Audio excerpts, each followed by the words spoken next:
medida que o Senhor tem repartido a nós, medida pela qual nós responderemos a Ele naquele dia. Bem está, servo bom e fiel.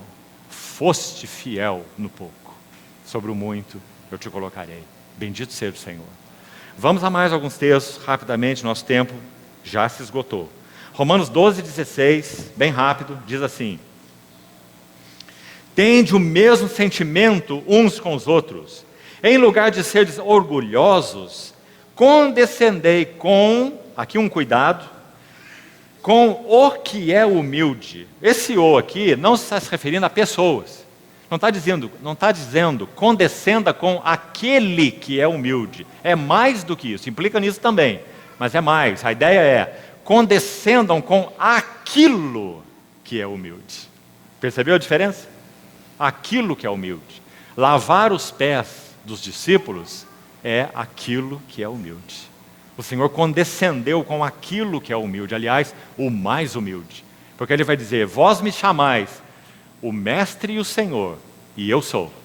E se eu, sendo Senhor e Mestre, vos lavei os pés. Ou seja, condescendeu com aquilo que é humilde. Né?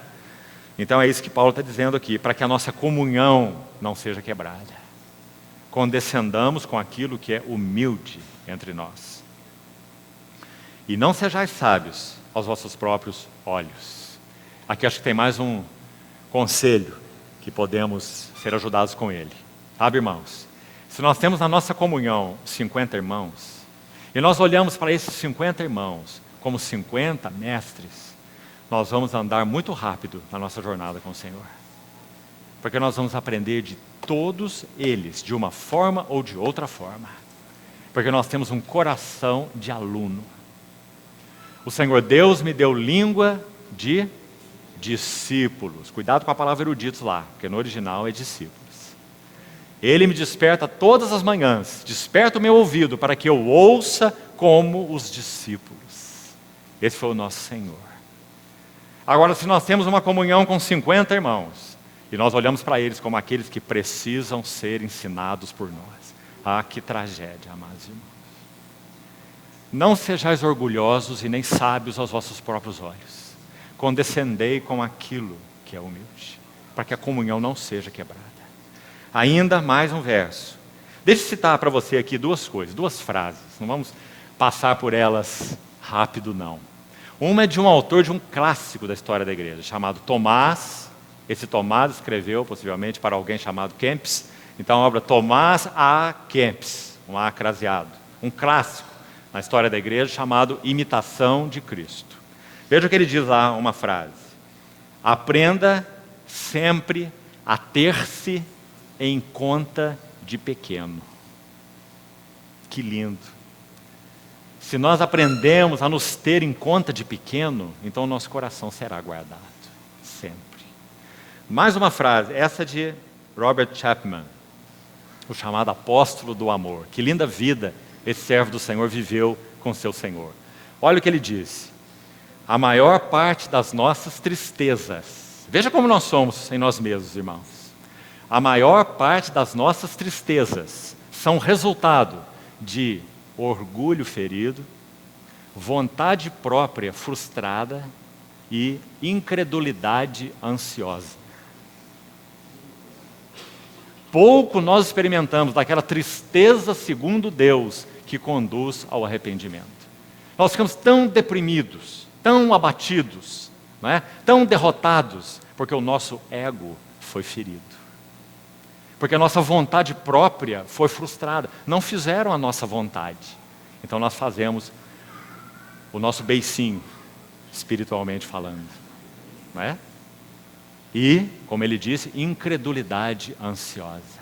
Não aprendemos a depositar nossa fé no Senhor. O mesmo texto que citei de Isaías 50, se referindo ao servo do Senhor, no verso 10 diz assim, o servo do Senhor andou em trevas, sem luz nenhuma, e ainda assim confiou no Senhor e se firmou sobre o seu Deus. Não é maravilhoso? Isaías 50, 10. Sabe como ele continua no verso 11? Uma exortação para nós. Isaías exortando o povo, assim nós a ouvimos. Ele diz assim: eia todos vós, que acendeis setas incendiárias, andai entre as labaredas do fogo que acendestes, e em tormentas vos deitareis.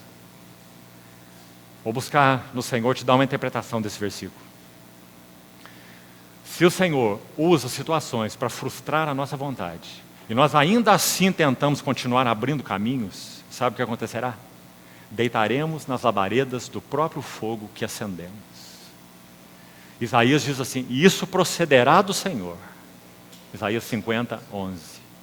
Então, amados irmãos, não sermos orgulhosos aos nossos próprios olhos, ter-nos em conta de pequeno, é caminho para preservarmos a nossa comunhão.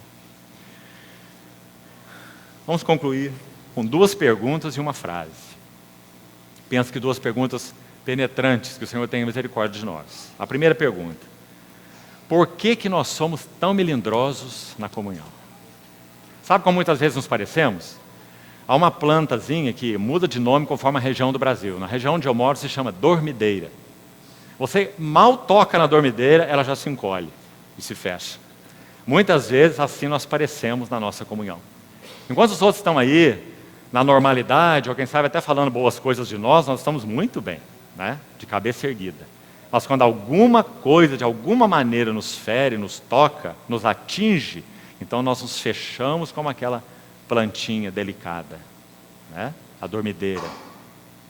Por que nós somos tão melindrosos na nossa comunhão? Abra sua Bíblia, por favor, em João capítulo 5. Veja o que o Senhor disse aqui. João capítulo 5. Preste atenção.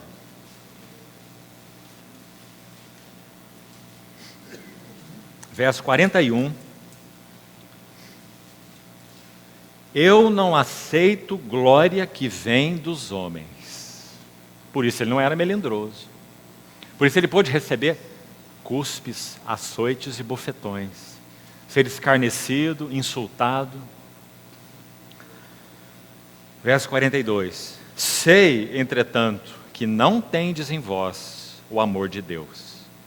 Eu vim em nome do meu Pai, e não me recebeis. Se outro vier em seu próprio nome, certamente o recebereis. Agora escute esse verso 44.